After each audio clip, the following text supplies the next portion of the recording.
So without further ado, I'd like to turn it over to our guest speakers.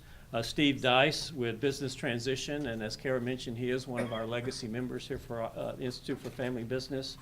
And Cameron Carlson with Carlson Hammond, and I'll turn it over to you two. So thank you for being here. Coming from a fourth-generation family, things relating to business succession, exit planning, those type of areas of work have always been something that's been important to me, not only obviously on a personal side, but very much so on a professional side.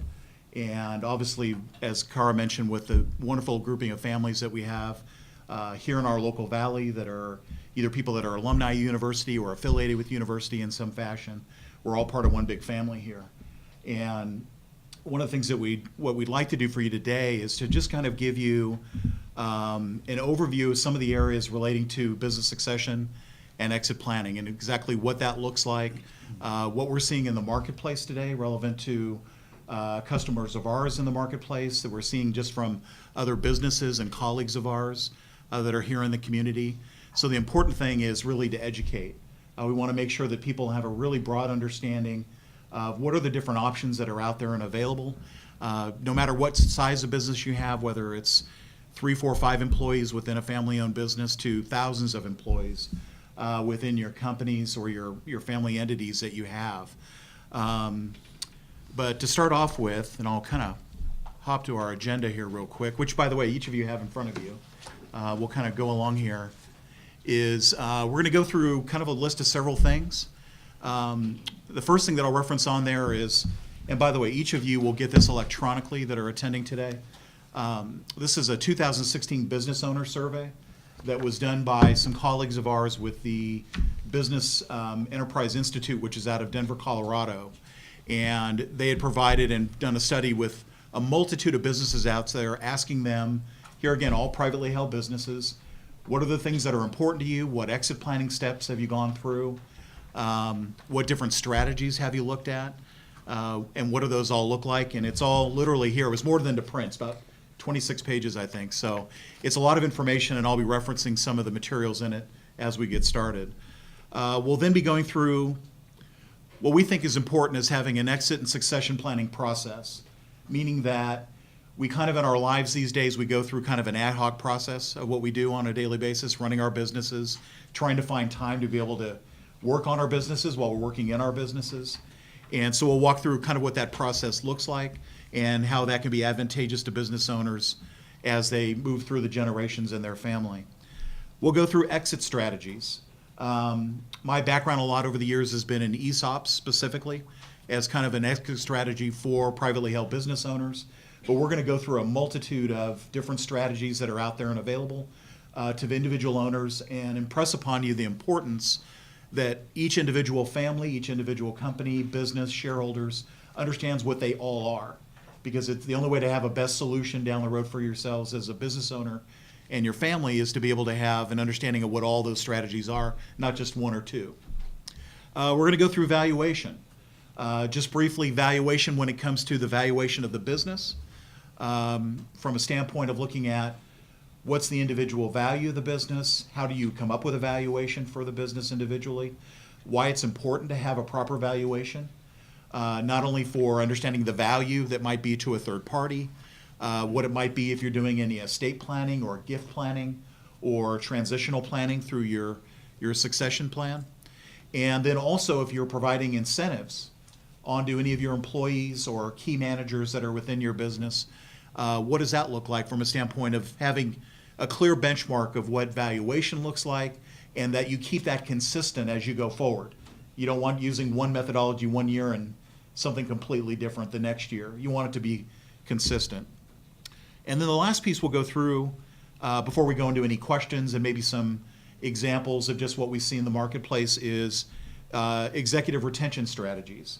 And what we mean by that is, irrespective of your business, whether it's you've got family in the business that are kind of your key people you're grooming as they come up in the business, or you have people that are key managers or really important, whether they might be that kind of C-suite or executive vice president or whatever key people, CFOs, COOs, people that really are the drivers of your business within the company.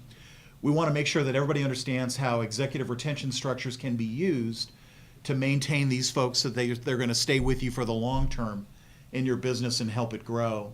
So we want to give you a little perspective on those areas specifically. To hop to the next area, next slide. The initial part in the exit and succession planning process, really when it gets down to it, and it's by far, it's the first step, but it's the hardest one, easily, is when. So if you're a business owner and you might be first generation in the business, and then there's other generations of your family that have come through now, maybe your sons or daughters, you might hopefully have grandkids that are in the business. Hopefully you might be the Bet Spring Company, which they're on generation 6, I believe now, in their company here in our local community. It's how do you look at it from an individual standpoint, how you are within the company. In other words, how do you make that choice of what when is?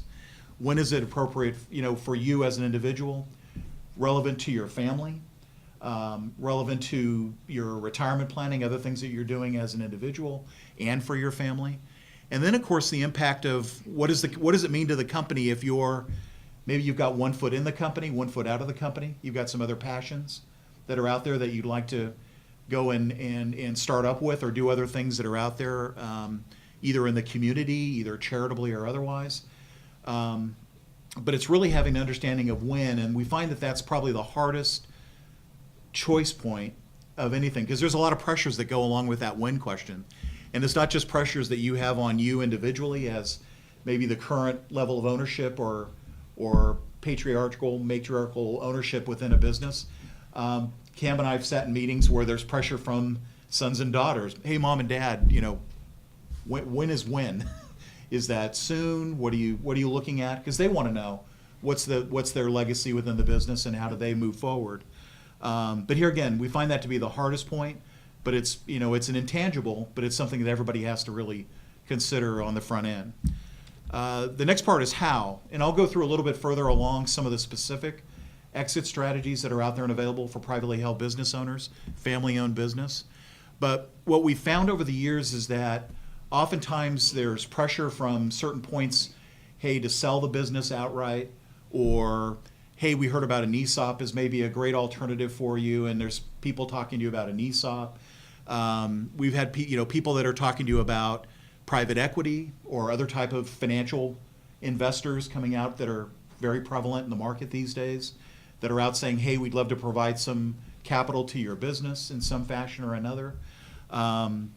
So it's really hard to look at it and say for an owner, when you've kind of come to the decision of when is, or when is, but when is the tangible time that you're looking at exiting the business, looking through all the hows, in other words, what are those different strategies that you have available to you, and understanding what each of them are. Because I think that most people, you find out what maybe one strategy is or two strategies, or how they might work together with your estate planning and your tax planning. But we find that most people get focused on maybe one strategy, or I've had this in my mind all along that this is my exit, when ultimately you don't really know whether that's going to be the best outcome for you. So really having a diversity of understanding of what those all look like is extremely important. And the third part of it is extremely important, is going through financial capacity. And what that means is, what do you ultimately need from the business? If I'm the owners of the business, man and wife own the business, or maybe siblings own the business, what really do I need from a standpoint of the business? What do I need financially from the business? We find that the hardest choice, the big win question, is what do I need from a standpoint of how long do I want to keep working? How long do I want to be involved in the business? But the financial capacity question is more so, what are the different alternatives that are out there and available? It gets to valuation, which we'll talk about here in a little bit. So understanding what the value is of your business, from looking at majority share, minority share, whatever the shareholder situation you might have, what do those all look like from a value standpoint? Because you can't really decide, well, I need X, on a monthly basis or yearly basis to retire, until you know possibly what the business might provide to you if you decided to either sell it to a third party, or do an ESOP, or perpetuate it to family, have key managers that might want to acquire the business internally from you in the company. So It's understanding what is the financial capacity of what you might need out of the business. And then the big part of it is understanding the tax ramifications of all of those options. Because irrespective of whether you're selling to any one of those different, what are those how options, each of them has a tax effect that obviously you want to know intimately with your tax advisors, your CPA, tax counsel that you have, and then understanding what might be the outcome of what might be the proceeds that come out of those, not just before tax, but we all know what are we going to end up receiving either monthly, annually, or ongoing from the company, what's going to Uncle Sam and then what's going to Uncle Jerry in Sacramento. So we need to know what each of those look like and how each of those affect our business. So here again, understanding when is a very kind of almost a non-financial decision. It's obviously can have financial ramifications, but when can be more so as how you feel internally. How do you feel as an individual about transitioning? How is those individual exit strategies that you're looking at, those different options which we'll go through, and then financial capacity to make sure that you can retire or transition the business in a fashion that you're most comfortable with. Now we'll go on to estate planning.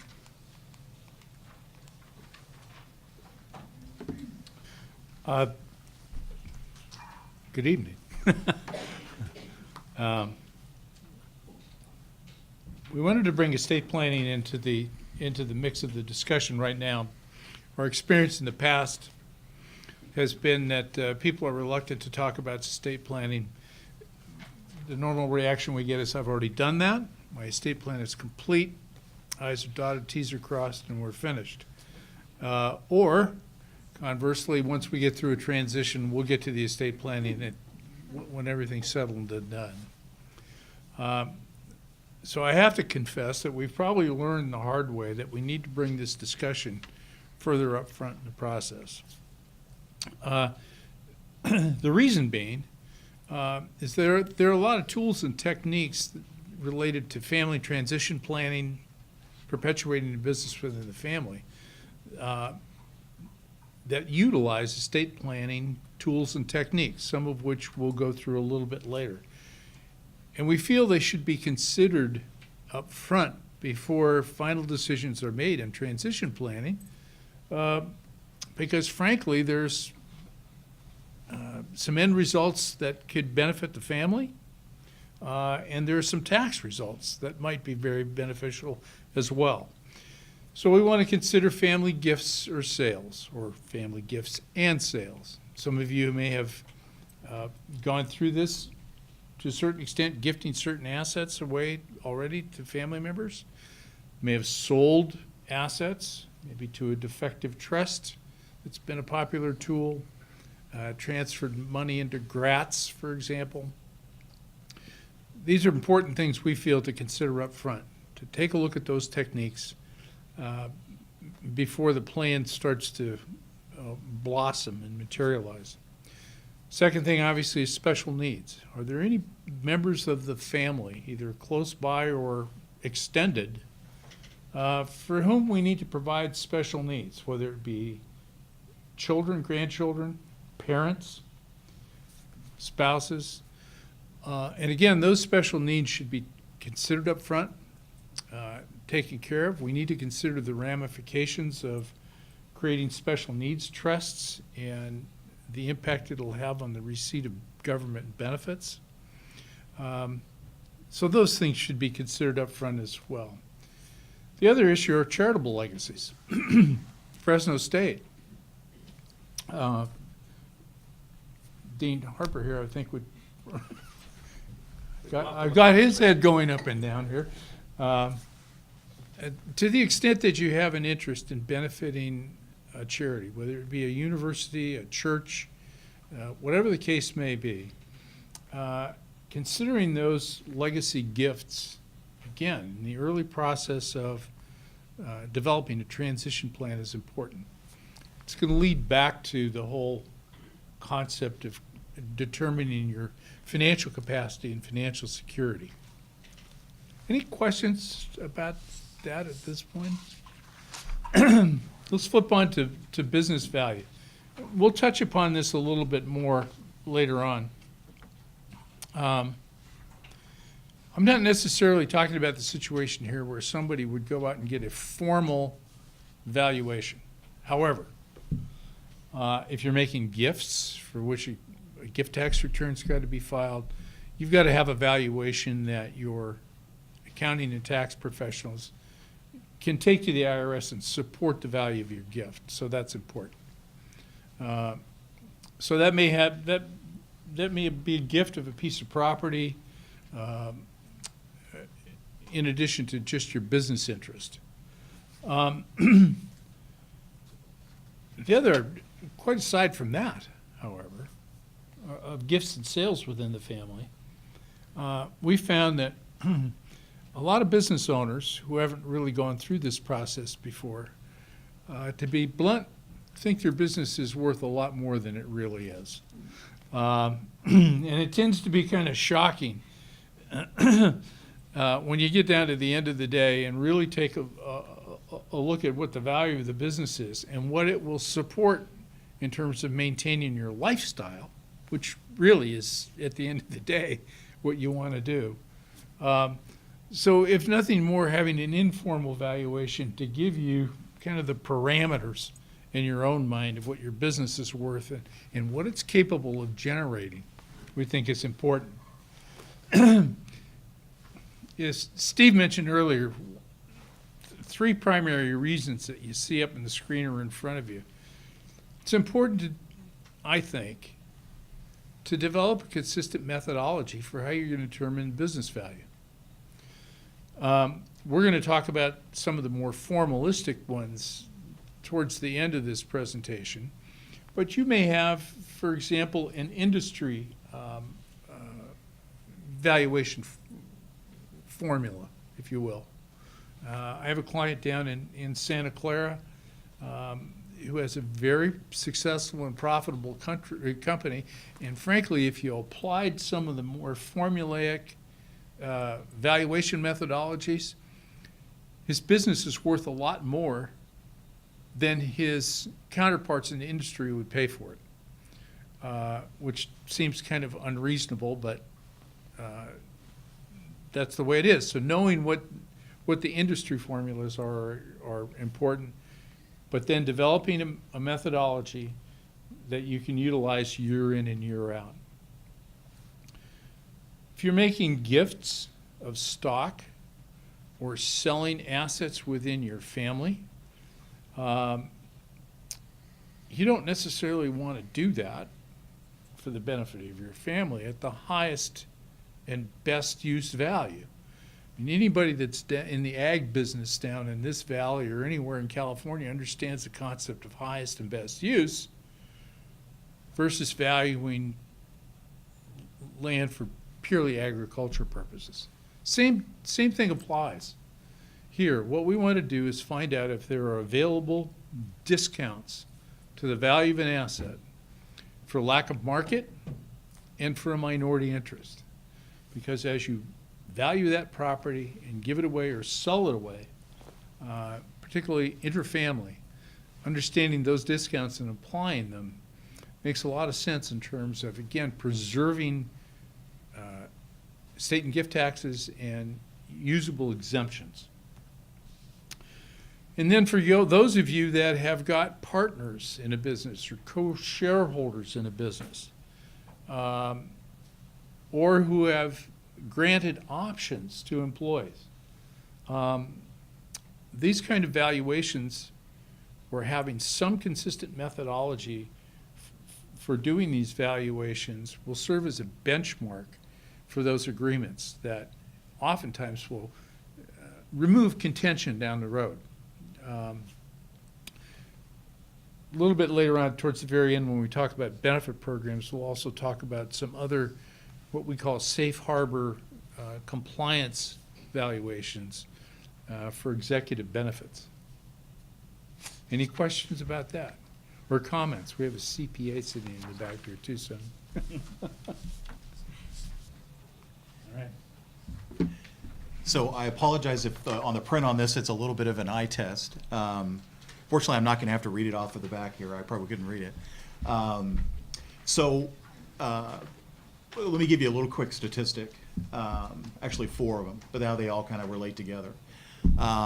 If you look at the demographics of business owners out in the marketplace today, it's amazing to find out just how many privately held businesses there are. There's about 15 million privately held businesses that are out there today. About 60% of those are baby boomer owners, pre-1964 birth owners that fall in that baby boomer area of pre-1964 birth. What's an interesting part of it is if you look at just the age and demographics, we look at what's happened with obviously the Great Depression some time ago, back in 2008, 9, 10. Seems like it was a long time ago, but in some ways it seems like it was yesterday. You have a lot of people that are looking at, well, when are we looking at an exit? In other words, what is that time frame? So if you look at just the next 10 years as an example, what we find out from the business survey that you'll all have a copy of is that about 80% of business owners that are out there feel that it's important that they have something documented, laid out, a proper plan of how to perpetuate their business. Whatever it might be, whatever their goals and intentions are, they feel they need to have something that they've structured, they've put together to get to that ultimate goal of perpetuating or transitioning their business. What you'll find in the survey that's shocking is about 17% actually have a written actual succession or exit plan, when you go through and look at surveys and those people that have been asked. The irony of it is that how many of the business owners out there at some point, either voluntary or otherwise, are going to have a succession or an exit in their business? Well, it's 100%.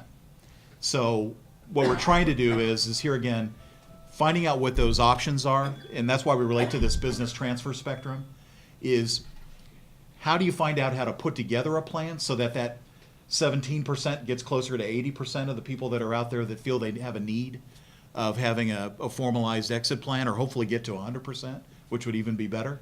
Helps businesses perpetuate generation to generation, which is what we'd all love to see in our community, create that legacy. But if you look at this chart, primarily I'm going to look at and go through, for the most part, from kind of the middle section co-owners over to the left. And reason being is that the majority of business owners that are out there today in any community are primarily, very few companies are going to be out there going public. There are going to be some. We obviously know the regulatory environment with Sarbanes-Oxley and a lot of the other requirements of going public out in the market, but that's a very few individual companies in the marketplace are going public. Outside, whether you're doing roll-ups or other type of entities where you're consolidating people in your industry, outside ownership or outside buyers, where essentially someone is coming in from the outside, essentially. You're going to have an outside buyer, might be a private equity firm, might be a buyer that's strategically in the nature of your market that you're in your business. You might have a situation where you have co-owners that are in the business. It might not just be the individual family that started the business. It may be you might have 2 other partners that are non-family, all of which have different, going back to the hows, whens, and the when, how, and financial capacity question. Well, when you have multiple people that are owners, they all have different answers to those questions. So how do you manage and go through that? But primarily those that we'll go through, because that are going to here again be from kind of the family box, charitable trusts, and over to employees, are basically those internal transfers. And what we mean by that is you're not going out to an outside third party to bring in capital typically. You might be at some level from your bank or financial institution that you work with. You might bring in some capital to buy out, maybe certain shareholders within your family or within your business, to kind of consolidate that capital structure. And as we know with family businesses, it's easy to get from started with grandma and grandpa, and then now we're out to, multiple layers of siblings that are, brothers and sisters, and then it gets even further out as you get further out to the 3rd generation, 4th generation. As you can imagine, and many of you know firsthand, that can get very vexing on how do you actually manage through that process to get it where it's more manageable. Because that's the best way to be able to get it to that next generation and be able to perpetuate the business is try to create something that's less complex. How can it be more easily managed by the family to keep it going? So in terms of family, a big part of it is obviously we know here at year end there was obviously some pretty big changes when it comes to tax laws that are out there relevant to estate tax exclusions. Obviously, that we've had a doubling in estate tax exclusions for individuals and for couples. We've had a decrease in corporate taxes for C corporations that are out there. We've had reductions for S corporations, pass-through entities, and obviously those that qualify under that environment. So people are always continually looking at, when it says family here, it's, I'll give you an example. I have a company here locally we work with where they have multiple business entities, and there's sons and daughters outside the business, there's sons in the business. So it's, how do you figure out how to make that to be an equitable environment for your children, for your siblings, for your children that are in the business. And so you have to start deciding, well, how do I manage gifting some of the interest? Do I gift some of the interest that we have within our business or one of your business entities onto our children? How do we do that? How do we go about making that choice? And that obviously is going through a lot that has to do with your estate plan. Obviously, as Cam mentioned, there's intentionally defective trusts obviously have become very popular out in the marketplace. Family limited partnerships are used very frequently. Why are they used very frequently? Simply, you're trying to find a way, as Cam had mentioned in the one prior slide, how do you end up with minority, you end up with various discounts that can be associated so that you can cover more of your net worth and more of your business value under that estate tax exclusion. And of course, now that's gone up, so there's a little bit more, actually quite a bit more room there to be able to do various things and combinations, by the way, of either gifts to children or family members that are working within the business, GRATs, grant and retained annuity trusts, or various other type of structures that are used to how to be able to provide discounts and get as much as you can up to the exclusion rates that are available under the current tax laws. And here again, then also family limited partnerships are used very frequently as well. Under that, and that's where you're specifically trying to figure out, how am I getting the equity in the business today to my sons and daughters, either those that are in the business or those that are not in the business? How am I going to get that stock most economically, or equity that we have in our privately held businesses or within our other assets, real estate or other assets, over to our next generation family that's, we want to be able to make sure that they're well taken care of, and then hopefully that persists on to their children as well. Let me add something if I can. There's another issue that transitioning business owners have to come to grips with. We've talked about it, and that is, how do you maintain enough income or cash flow from your business to maintain your lifestyle? It's wonderful to give assets to your kids, but at the end of the day, you still want to maintain personal cash flow. Under that family heading, where you see skins, annuities, grants, and family limited partnerships, while they all have some interesting transfer value in terms of discounting values that'll go to the kids, and this is kind of a generalization, but I think it's accurate. Those four techniques are designed to maintain a stream of income back to the creator or grantor of those instruments. So while you're giving away in a future interest, you're retaining a current interest, which is the income or cash flow. That's why they're here, and we think worthy of discussion as you go through your planning. And that also then dovetails into under charitable trust, which is the next one as you go to the left. Under, most people are familiar with CRTs or charitable remainder trusts, CRUTs, charitable remainder unit trusts, CLTs, CLATs.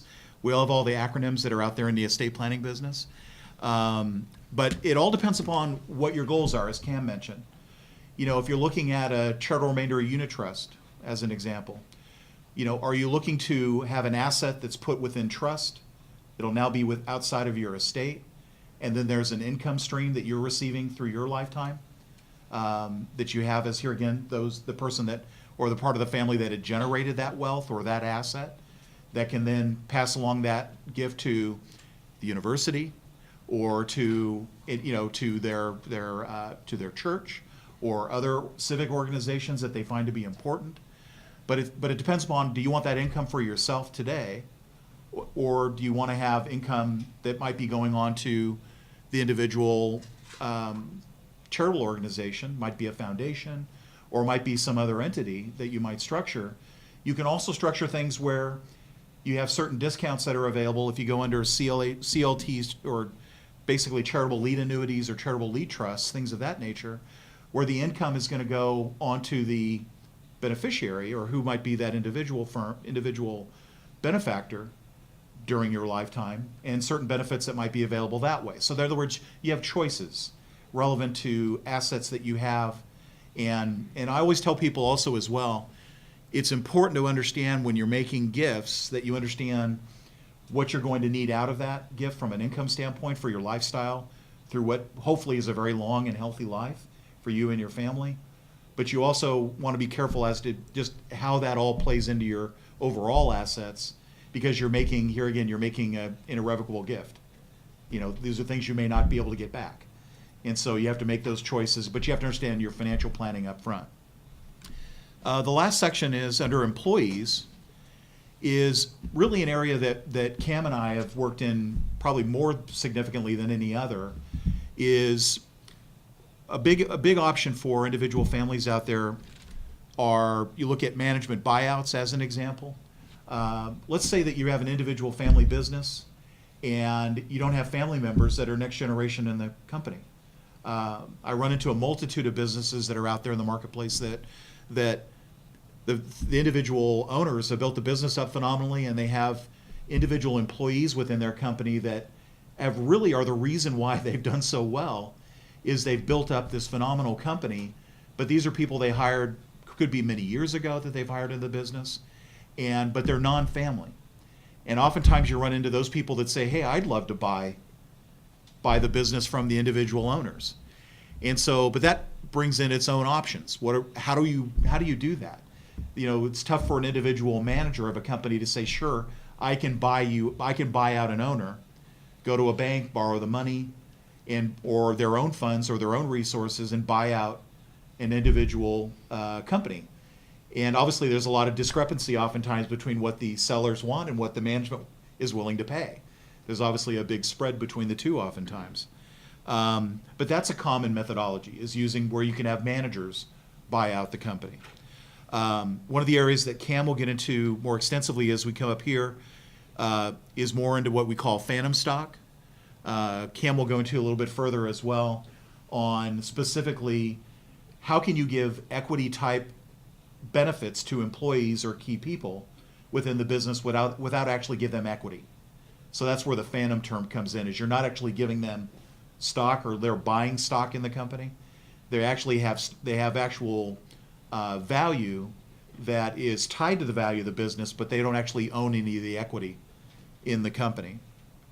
Then you have individual stock, where somebody is able either to buy that stock within the company, or you're selling people, maybe a new partner you're bringing in, somebody to actually buy the physical shares that you own within your company is another option. And then obviously going to options is you can give people the right, most people are notice this that are in, you know, publicly held companies, where you hear of people that, I went to work for Google when they were at 20 employees, or I went to work at Facebook when they were at 10 employees. And you have stock options. In other words, you have the right to be able to buy stock at a certain price. Hopefully it's gone up pretty dramatically from then, which becomes a wonderful wealth event for those individual employees.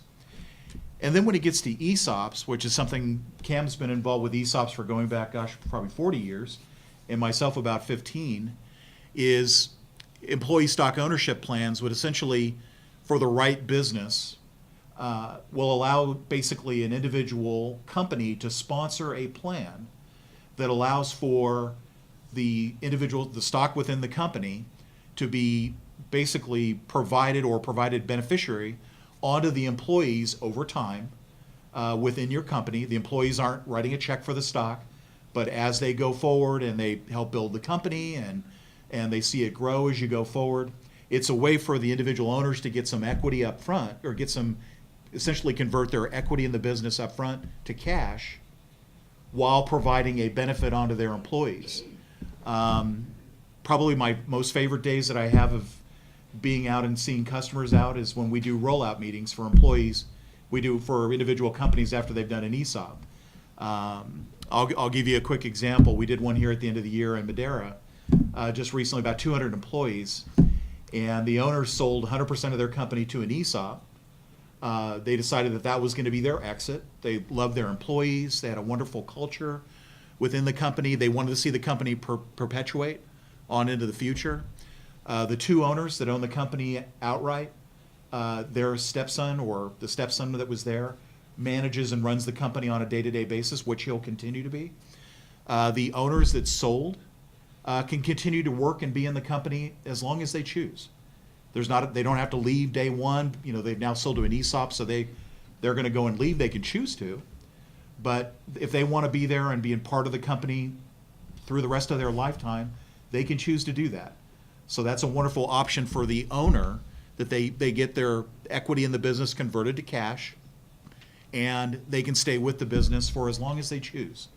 They don't have to, somebody buys them from the outside, buys your company. Typically, they'll want you there for a couple of years, you know, possibly as a transition, and then they're going to move on with your business off into the future. But at this enrollment meeting, they didn't tell the employees why they were all getting together in one room at one time, which I thought was a little scary. Two guys sitting in the back of the room with suits on, and they're going to have an announcement to the employees. So fortunately, they let the employees know that, oh, by the way, you are now beneficial shareholders of this company. And literally, all of a sudden, all the questions started coming out from the employees, and a lot of big smiles. They went out in their manufacturing room, took a big picture of everybody. But that was specifically for their culture of company. It was a, bless you, it was a transition that they wanted and they felt was advantageous to them. And with ESOPs, the government provides some pretty substantial tax benefits that relate to not only the existing shareholders that sell their equity, but also to the company ongoing. And that's what you're using essentially to help finance that type of a transaction. But the employees are putting up no money. The employees are not using their money to buy the shares that are now being put into the ESOP. So as you can see, there's a lot of different options out there, but the most important thing is it would be terrible for an individual company, as much as I love ESOPs, that they looked at that option and that option only. I think the most important thing for owners that are out there, and I've seen this many times over, is you really need to be a student of what the options are out there and available to you as an owner. You need to be able to know what all the options are available to you, what the individual value might be of your business relevant to those options. Only researching one option, I think, is not going to provide you the best option or the best outcome for your family. You need to really look at what all those options are, and whether you're transferring it to your family through gifting or other structures or estate planning, you're doing other charitable trusts or other charitable planning, or you're looking at one of these where you're transferring it through to your key managers in the business or your broader base of employees in your company. You've really got to look at them all. And then, as you can imagine, some of these actually dovetail together. We find a lot of businesses where they might sell to an ESOP, but then they're also doing some wonderful charitable planning with some of the equity that is coming out of the sale of their business to the ESOP. And they're able to utilize a multitude of these different structures to reach the best option for them and their family. And here again, I can't impress upon you more of anything from today. And if you look at this survey that you'll all get to take a look at, which we'll send to you, one of the big things that's come out of this, PricewaterhouseCoopers, Forbes has done various studies that are out there and available. What you find is people that have done a sale within the last 12 months, are you happy with the sale you did? Did you get the best outcome? And the result back from that survey analysis is that the owner said, well, if we would have done more homework and if we would have researched more options that were available, we might have had a better outcome, or we'd be happier with what we chose. And so having, here again, a comprehensive succession and exit plan helps you get to finding out how these all play together. Yes? Steve, is there a typical valuation for an ESOP that's right? Absolutely. If it's going to be a leveraged ESOP, most typically, I would say the benchmark is probably a company with usually around a $750,000 to $1 million in EBITDA, or here again, you know, in terms of earnings before interest, taxes, depreciation, amortization. Usually about 20 employees, typically is kind of falls in that range. And what you'll find is a valuation typically that'll be around $5 million. If you've got about $1 million of EBITDA, you're going to be fairly close to around a $5 million valuation from a standpoint. And then there's implementation costs and other things, but you want to bear that in mind. When the ESOPs get too small, if they're leveraged or otherwise, sometimes they get too small, and the cost of administration or otherwise are a little too exorbitant, then that can become a problem down the road.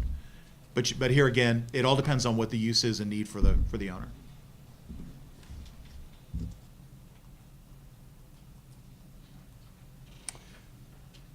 Okay, let's talk quickly about contingency planning, and I put this slide in here too. This is kind of based on a lot of experience. And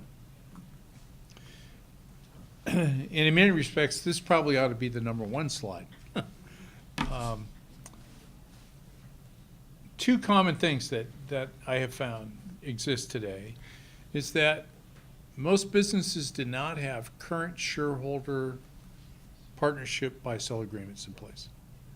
If that's required, if you have a family-owned business and you've kind of determined how things are going to flow within the family, that's fine. If you have a co-shareholder or somebody else that has an equity interest in your business, our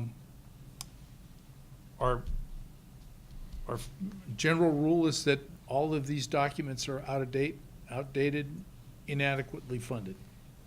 And it's natural. All of us have probably got wills and trusts and other documents that we haven't looked at in 6, 7, 10 years. So I can't encourage you enough as you begin this process to make sure that you have these types of agreements tightened up. It takes a while to get through a transition and exit planning process. This is not something you sit down and start at the beginning of April and finish in 2 weeks. Some time will go by. So I can only encourage you to take some time to update these things. I see a smile from this gentleman here. Next one, for the spouses, salary continuation agreement for the family. We see very few business owners that have entered into a salary continuation agreement with their company. That's going to assure the continuity of income to their spouse if they don't make it. I had a conversation with a husband and wife several months ago with a very successful company up in Northern California. And the fellow that owned the company or ran the company and built the company was a very astute businessman. His lovely wife admitted that she didn't have a clue about what went on in this business. Couldn't tell you who ran what, where to find what, who they banked with, whatever they did. She was absolutely thrilled when I suggested to her husband that he call his attorney that afternoon and put a salary continuation agreement in place that said that if he died, she would continue to receive his salary for a specific period of time. Now, you might say, well, isn't that, what's so big a deal about that? If you're operating a pass-through entity, in terms of the tax treatment of that cash flow, you might be able to do that. Otherwise, it's probably going to be considered a dividend distribution if your spouse hasn't worked in the business for a long time and they don't know where they're going to get the next paycheck to maintain their style of living. So I recommend that to you highly. Not difficult to do. If you go home and tell your spouse that, you get a big kiss and a hug. and just to echo on that as well, there's a lot of situations out there where certain planning has been done at one level or another, and oftentimes there's not a lot of communication between the family members as to what planning has been done.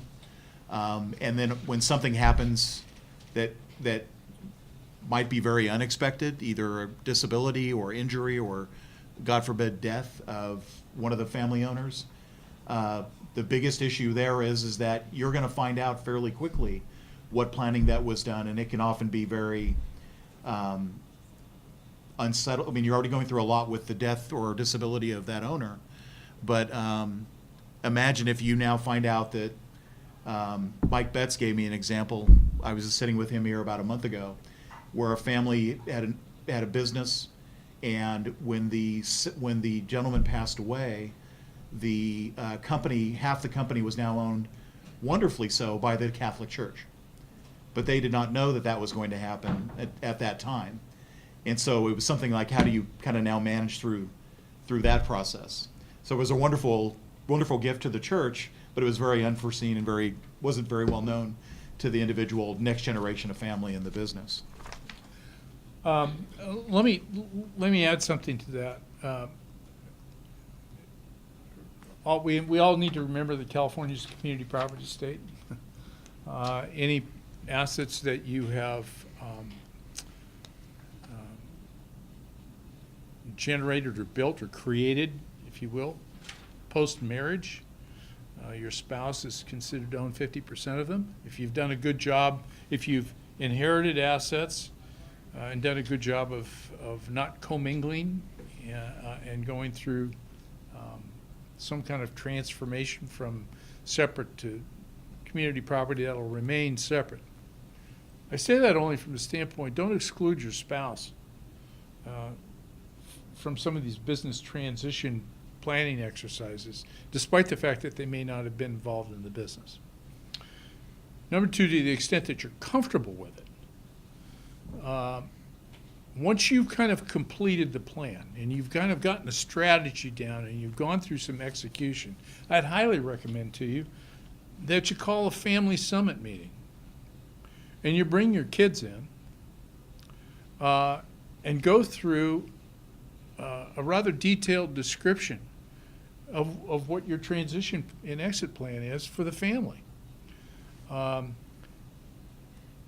In certain circumstances, I'd suggest that you do that right at the very beginning. You may have kids that are involved or you hope will become involved in the business or who are involved in the business, and you may have other kids that are not, and they don't care. They have no interest in the business. However, maybe they feel they have a right to an economic interest in the business. So part of the transition plan is to figure out how all these various parties are going to work together, and communication is the key, in my view. We have this valuation issue in here, and I want to, I don't want to spend a lot of time on this, because we could really get in the weeds on this stuff, and I don't want to get in the weeds. But I do want to point out that, by and large, if you're looking at valuations on your business, you got to understand that most values are going to be derived from earnings. And you can come to an agreement that if you want to, that you're going to sell, you're going to figure out what the net worth of your business is and sell your assets. But by and large, I think if you looked at what the Internal Revenue Service would look at and how they would apply kind of the overriding revenue ruling that they look at, earnings are going to be a driver for your business. Okay? So you're going to look at earnings from a straight capitalization, discounted future earnings, capitalized excess earnings. We won't go into these unless you want to, and we'll do it afterwards. And excess earnings plus the life of goodwill.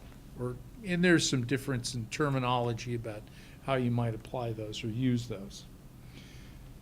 But I think it's worthwhile for you to understand how the earnings drive the value of your business and the importance of earnings and how it translates back into these values that we've been talking about all along. It will also give you a much more realistic indicator of what your business is really worth. As opposed to, I had a drink with my buddy the other day and he sold his business for 20 million. Mine's as good as his, so mine's worth 22. It doesn't work that way, okay? So I encourage you to do that. I want to talk to you about this topic too. In the course of the time over the last 30, pushing 40 years that we have dealt with privately held businesses, we've done a lot of work in the executive incentive business. I call this R cubed. You've seen that picture of it, which is recruit, retain, reward. And we found that business owners today, and I haven't talked to too many people down here in the last month, but prior to that, and everybody else that we do business with around the country, is critically concerned about retaining their key management level employees. There's a lot of competition out there today. Unfortunately, sometimes the grass always seems to look greener on the other side of the fence. So we've found a lot of interest in this whole area, and I wanted to touch upon this because we think that this is extraordinarily important for maintaining the value of your company. If you've got good management, your company's worth a lot more than if you don't. If you have good management, you get to go take a vacation more often than you might otherwise. If you're planning on perpetuating the business within your family, you may have young family members or younger family members who you don't think are quite there yet. They don't quite have the stuff so you can hand over the keys and walk out the door. So a lot of times that good management team that you have the ability to retain will give you an opportunity to have somebody other than mom or dad mentoring that person or your kids long enough to get to the point where you're really comfortable with it. I've given you a chart that's even more blinding than the previous one. And it's got a whole bunch of different incentive plans on it. I've given that to you just so you can take it with you. You can burn it if you want. Go to the next one. The next one I've pared down. And essentially what I've done here is taken out, if we went back and looked at the complicated one, what I have done is taken out those executive incentives that result in an actual equity ownership in a business. Because the other verity I've found in dealing with private business owners is that they, in their heart of hearts, really don't want to give away legal stock ownership or equity. And I will confess to my bias right now, I think it's a bad idea. Unless you've defined a specific person or group of people that you know are going to step up and buy an interest or a stake in the business or that will be the ultimate owners. If you haven't gotten to that point yet, don't start giving away small minority fractional interests in stock. Okay? We have corporate law in California that extends an enormous bundle of rights to minority shareholders. Some of you may have gone through that with your legal counsel. Some of you haven't. The one that bothers people the most is the right. I see a head shaking here. The fact that a shareholder has access to the books, the financials in the company, which includes the owner's compensation, perks, and all the other stuff that maybe you don't want out there. So there's my bias expressed there. So on the short list, what I've done is pared this down, and we'll leave the immediate cash incentives out because you understand how you're paying people in cash. You understand what the market is bringing, what your competitors are paying, what your benefits are paying. So I'm really looking at two of them. The thing I call synthetic equity or deferred cash. So the goal here is, how do you create or motivate a key person to stay with you and to continue to perform and get them to think like a shareholder and act like a shareholder without making them a shareholder? And I think what we've done here is focused on 3 or 4 items that we have found have gained traction over the years and are used in and out. The 3 on the left, called synthetic equity, and we call them full or upside, phantom stock, stock appreciation rights, and restricted stock units. And I would assume that someplace in your business life you have heard of all of these. Has anybody adopted a stock appreciation rights program in their company? Or phantom stock plan? Stock appreciation rights? Okay.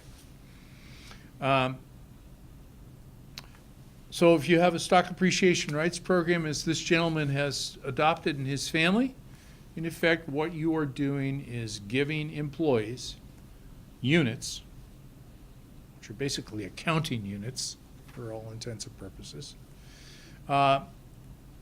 valued just like a share of stock. In a stock appreciation rights plan, it's exactly what it is. It's the appreciation rights. So if you start today and you determine that the value per share of your company is $40, and 5 years down the road, the value is grown to $100 a share, that employee who's holding a stock appreciation rights unit is entitled to the appreciation from 60 up to 100. They don't own the stock, but they do have a right to receive a cash payment equivalent to that growth in value. A restricted stock unit and a phantom stock unit are almost like twin sisters. And they are what I call the full equity incentive. So that if you have stock valued at $40 a share today, and you give somebody a restricted stock unit or a phantom stock unit, you're basically giving them an economic value that starts today at $40. That's what I call the full value today. And they are going to benefit on the growth of those units in the future, just like the holder of an appreciation rights unit did. The only distinction that I make is that the plans that we've done are restricted stock units plans, give the employer the right to make a benefit distribution in stock as opposed to cash. Actually, give them the right to do both, either or both. In the phantom stock plan plans that we've created, the employer is just basically paying the benefit in cash. That's the only distinction I might make. That's why I call them pretty much twin sisters. It's just the option coming out the other end. Now, we think that those are plans that have a great deal of force and benefit to employees. And people say to us, well, why wouldn't we do this? Obviously, if you've reached the point in your own mind where you don't feel you need to incent a top person anyway, why wouldn't you put a phantom plan in or a SAR? We have a set of regulations that came on board a decade ago, approximately, called Section 409 Big A. If you haven't heard about them, you should pay attention to them and ask your financial advisor about them.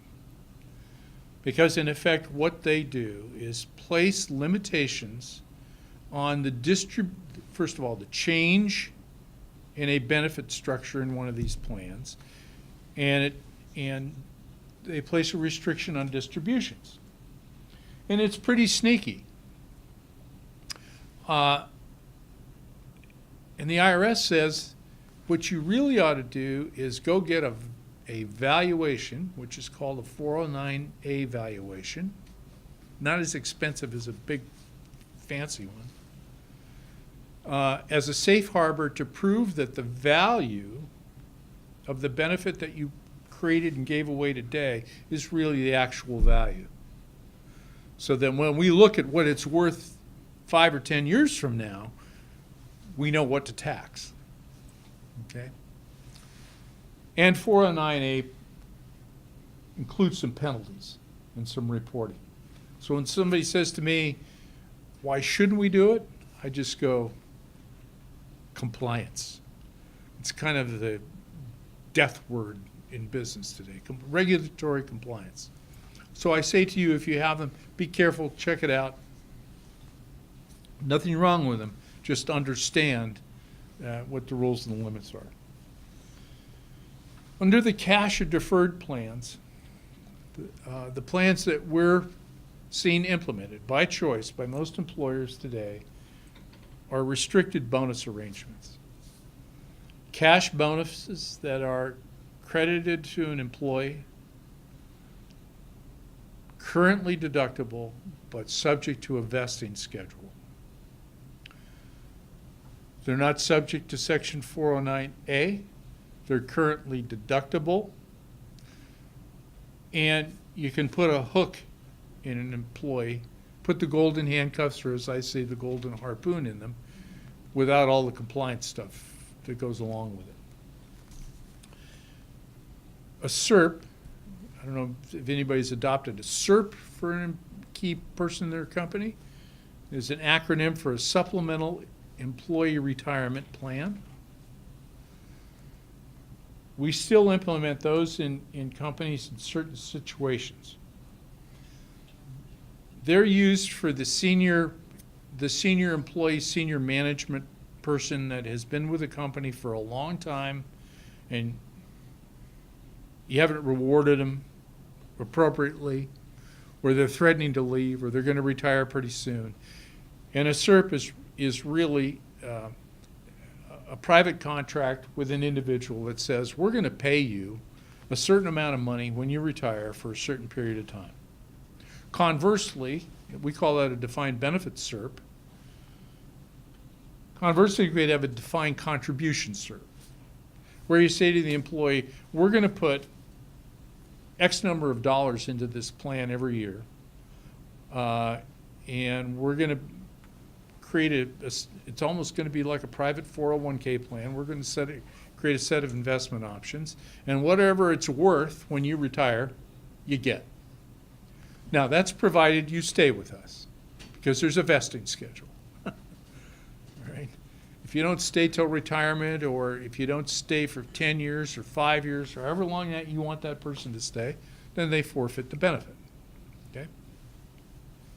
Pretty straightforward. The other benefit that we coordinate a lot with this is what we call split dollar life insurance. This is life insurance that's owned by the company, your company, with a death benefit payable to the executive's family. We combine this with the phantom stock appreciation rights, or restricted stock plans, and we simply say we're going to give the executive this life insurance benefit, for whom he will name his spouse. And if that person should die prior to retirement, the spouse gets the life insurance benefit, and there are no contingent or continuing benefits under the stock appreciation rights or phantom stock plan. So we've removed the overhanging liability on the balance sheet to the company by having the insurance contract in place. It makes, and we've done that simply by contract. And most of our clients have looked at that and said, well, you know, that's great. If I have my key executive pass away, I don't want to be dealing with their spouse, male or female, because their interests tend to be different than the employees, and the interests tend to be different than mine. Therefore, if we can give them the equivalent benefit outside the company and terminate the interest under the phantom stock plan, everybody's pretty happy about that. The tax consequences are not too bad either. So that's to a certain extent where the reason I threw in the split dollar concept is that we marry that up with some of these incentive plans to remove long-term liability from the company balance sheet. And that's it for executive benefits and executive incentives. Other than to say, I might say that the other thing that we do, we talk about these as incentive plans, like you may have with bonuses or spiffs or other things to key executives.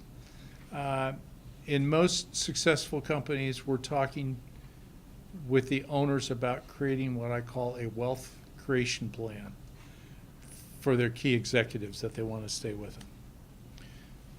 One of the things that we found is that a business owner will say to us, I want you to go talk to Mary, who's my chief operating officer, and just kind of sound her out about, what she would consider reasonable incentive. So one of the questions that I've asked, you can try this, how much money, Mary, would it take for you to consider yourself to be wealthy?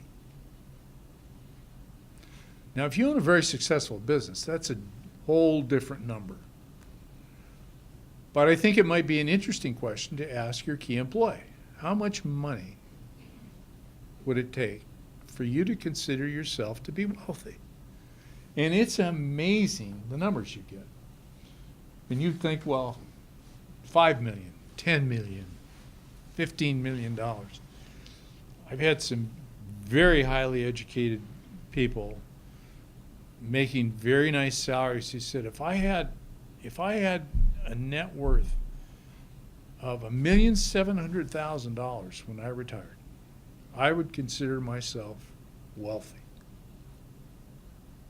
And I thought, great.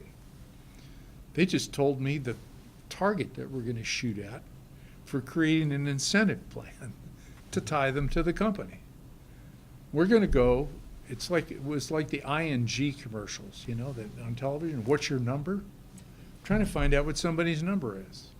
So now it gives us an opportunity to sit down with the owner of the company and design an incentive plan that we can take back to Mary and say, look, stay with the company, hit certain performance criteria, things grow, this works, and this plan is designed to provide you with $1,700,000 that you pick the date, whatever point in the future.